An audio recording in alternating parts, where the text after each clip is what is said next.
Welcome on in to another free pick video. This is the Saturday brunch special. We're going to zip through these three games happening early tomorrow, and we'll just give our opinions and picks if we have any. First up, the Oilers plus 175 are in Florida, minus 195.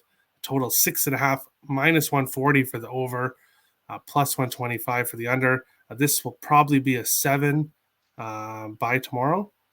So if you do like the 6.5 and you don't want to take the 7, now would be a good time. We'll go on to the stats quick here. Edmonton 5-2 in their last 7, 4 games over, 2 under, 1 landed on 6. Florida 7-3 in their last 10, 9 games, 1 over 6, 2 under. Oilers 14-9-3 on the road. Florida 23-5 at home. Edmonton 10-1 in their last 11 games in Florida, and that's going back a long time. This Oilers team, for some reason, they don't play well in Tampa, but they play well in Florida. So 3 games over, 6 under, 2 landed on 6. 5 out of 11 went to overtime in this game. Goals for, Florida scoring 4.64 goals a game. A full goal more than the Oilers. Goals against pretty even here. Penalty kill pretty even. Power play. Florida's got an okay power play. Oilers a little bit better here. Bobrovsky will be a net, so we will not have Jonas Johansson in net this time. 26-5-3, 917 save percentage, 2.58 goals against. For me in this game, no official picks as of right now. I do like the over. I do see goals in this game. I think Florida bounces back, but their money line at minus 195 is not bettable. Regulation, I guess go with regulation if you like the Panthers, but for me, it's a pass as of right now. Check out the spreadsheet, my spreadsheet, and if I have any picks for tomorrow, they'll be up there, but nothing for me right now. Nathan, Oilers, Panthers, what do you think here? Yeah, you said it. The Oilers have had success in Florida, and Florida has not been playing good defense, even at home. Before the All-Star break, we knew it was a death sentence to have to make the trip all the way to Florida and play there. They were really good at home. We're starting to see some regression now, and it's one thing. Although the Oilers have not won many games in their last 3, they have been scoring. So I'm probably looking in the same spot Nick is at the team total over 2.5.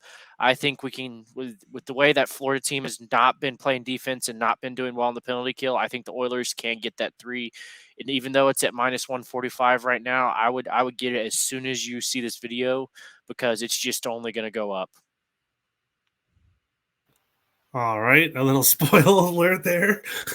Nick, I'm guessing you like the Oilers team total? Yeah, we talked about it earlier today. Oilers team total. This Florida team is not playing particularly great defense, and this Oilers team is creating chances. They've put up at least 3 expected goals in 9 straight games. So this is a team that's creating chances. They're scoring goals. They've put up at least 3 goals in 7 straight games. And this is a team that I think that is a live underdog in this game to win this one straight up. We've seen Florida struggling.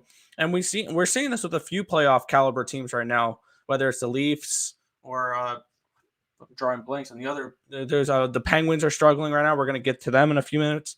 Some playoff caliber teams are struggling right now, and I think that the Panthers, I might look to fade them the next couple of games because until they start playing a little bit better. I think the Oilers plus 175. I think this may get up to plus 185, plus 190, plus 200 tomorrow morning. So if you like the Oilers, I think you can wait a little bit here. People thinking the Panthers will bounce back at home here. I think we can get a better price here with the Oilers. I might look to take the Oilers if that hits plus 195, plus 200 straight up to win the game. But I definitely do like that team total over 2.5. Yeah, I agree. People probably just smash the Florida here, but they've lost 2 games at home, so why not? They are human. They are human. Next up, Washington Capitals -175 are in Philadelphia +155, a total of 6 in this game. Washington 3-2 in their last 5. Philly 0-4-2 in their last 6. Philadelphia trending to the over 4-1-1 to the over here. Capitals 16-6-4 on the road. Flyers 8-13-5 at home. Capitals 8-1 in their last 9 in Philadelphia. 6 games, 1 over, 3 under. Goals for, goals against. Huge advantage here for the Capitals. Power plays are about even. Penalty kill about even. Slight advantage here to the Flyers. Carter Hart will be a net. He is better when he does play at home. This year, he's 916-6, 909 save percentage, 2.96 goals against. But even with Carter Hart here, who is better at home, I'm still taking the Capitals here. I'll take them in reg. Odds are currently not up at my book right now for that, so I don't have odds for you on what that would be. But I'll be on Caps and reg here.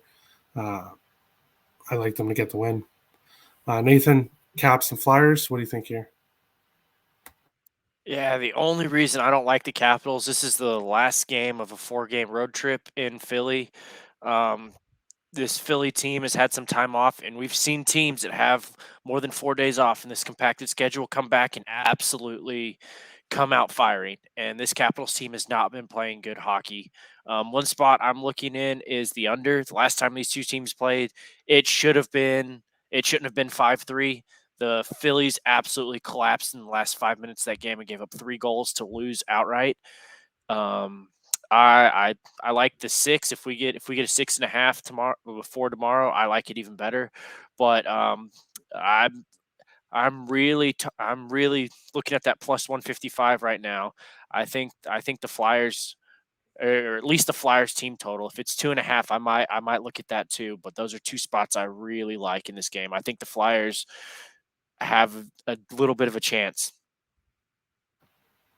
All right. Nick, Capitals and Flyers, what do you think here? Yeah, I'm going to side with Nathan here a little bit. I don't know if I'm going to get to it, though, but I definitely lean towards an under. I'm hoping it does hit a 6.5. I'd prefer the under 6.5 a little bit more than obviously the 6. It is 6 at -105, so it's not a terrible price there. I could see this being a 3-2 type of game. We did see in the last matchup here that it was 5-3 Washington, but that was actually trending a little bit towards the under until Philly's absolute collapse in that last few minutes. And you don't think that Philly wants a little bit of revenge for that game? Like, this is a spot here where Philly's a live underdog, and I probably will have the Flyers money line on my card tomorrow. All right. I have to totally disagree just because the Caps have done well in Philadelphia. And Flyers haven't won in 6 games. Maybe the 7th game is the charm. We'll see. But I like the Caps here. Next up is Rangers and Pittsburgh, plus 150 for the Rangers, minus 170 for Pittsburgh. Total 6 in this game. Rangers 5-0-1 in their last 6. 1 game went over, 5 under. Pittsburgh 0-3 in their last 3. 2 games over, 1 under. Rangers 16-9-2. Pittsburgh 14-8-5 at home. Pittsburgh has done well at home versus Rangers, 6-0-1 in the last 7. 4 games over, 1 under, 2 pushes here. Rangers have the edge, slight edge here in goals against. Pittsburgh the edge in goals for. Both teams have good power plays, good penalty kills. This one's a toughie. I think I'm going to have to go with the draw here. I think we could get a close game. I need to know who's in net. I need to know who's in net, and I have to see some odds there on the draw. But right now, it would be a lean towards the draw for me. A slight lean to the Rangers if Shesterkin is in net, just because the Rangers are hot right now. Pittsburgh isn't. But Pittsburgh's done very well against the Rangers in Pittsburgh, so that scares me a little bit. But I think this is going to be a close game that goes to overtime, and Rangers will get the win in overtime. Nathan, Rangers, Penguins. What do you think here? Yeah, I actually really like the Rangers in this spot. These two teams are second and third in their division right now. They've been playing a lot. They've got to play each other 4 times here in the next 2 months. This is gonna be a series that's gonna come down to it. Um, I really like the Rangers and what they've been doing, and I really don't like what the Penguins have been doing. I'm still mad at myself for not taking a Devils ticket. I had the Devils to score in the first period. That's a nice 120 cash. Nick had them on the money line for plus 200. I think they were like plus 280 last game against the Penguins. And the reason why the Devils have success is the fact that this Pens team starts so slow and rely on their defense. And unfortunately, their defense and their goaltending, if we get Igor Shesterkin in net tomorrow, is going to be outclassed. And something that the Rangers have not done all season that they've done really well on this winning streak is score early and not have to count on late game heroics. And they've been able to get it done in the first period, and they've been able to take these 1-0 leads and get teams on the ropes, because once Shesterkin gets one goal in hand, it's hard to get past that wall. And I like your take on the draw. It's going to be a close one, but I think the way that these two teams are trending right now, it's a good Ranger spot. Um, hopefully people put money on the Penguins and get that number going, because it's only minus 170, because I'm waiting to bet them. If I see it lose a nickel or 10 cents, I'm going to go ahead and grab a Rangers plus 150 ticket. I'm also looking at the under with the way that both of these teams play defense. I'm not counting on this one soaring over 6 or being a high scoring affair too. We might see a 5.5 by the time it's all said and done as well. But I like the Rangers in this spot, and I like them to win the game. Nick? Yeah, I was just looking back at the last time I've placed a wager on the Rangers, and that was on December 31st. I haven't bet the Rangers at all in 2022, and that's coming to an end tomorrow. I like the Rangers in this spot, and you guys know how I feel about this Rangers team. Their 5-on-5 numbers still suck. This is a team with a good power play and a really talented goaltender, Igor Shesterkin. If they announce he's in, I'm going to have a New York Rangers money line ticket in my back pocket. I've already bet the under 6 in this game, and I might take the Rangers first period and full game, because I have a feeling they can get out to a 1-0 lead and win a game 3-1. So this is a spot here. I like the under in this game, and I like the Rangers, which I haven't said in a very long time, but this is a Rangers spot for me here. Pittsburgh's struggling right now, and Rangers have actually looked halfway decent, so I'm going to look to back them here at a very nice plus 150 price tag. All right. Now, what if Georgiev is in net? Let's just say hypothetically Georgiev is confirmed. I'm going to stay off the side and rip up my under ticket. Yep. Nathan? Yeah, I agree. If I get Georgiev, I'm not going to rip it up. I'm going to cash it out. I mean, just eat it. Just eat. So the goalie matters to you guys. The goalie really does matter, and we've seen this. We've seen this especially with there's several teams this matters. We talk about it with the Stars, with Holtby and Ottinger. There's been a huge drop off. That's why they played the kid back to back last night, and it's the same way between Tampa Bay, the Leafs. Once you get Mrazek in net, you really don't want to go there, and especially. Yesterday with the Panthers' second goalie, Johansson, they played Johansson last night, got absolutely embarrassed in the third period. So the goalie does matter here, and that's why I still haven't bet a side yet, or an under. But if we get Igor Shesterkin, I'm definitely punching both those tickets in. All right, so we all kind of like the Rangers here.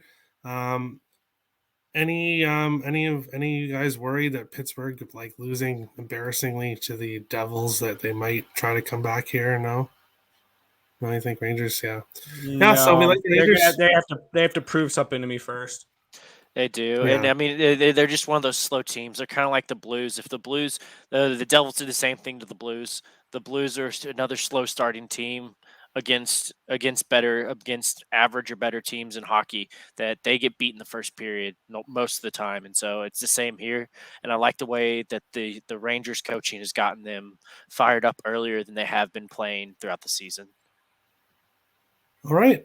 Well, there are the 3 brunch games broken down by the 3 of us. Make sure to hit the like button, the subscribe button. We will be on at our regular time, 5 p.m. Eastern tomorrow. Just decided to do this video to give you guys some insight here on the early games. So that is it. Best of luck to everybody, and we will see you tomorrow at 5 p.m. Have a good one, guys.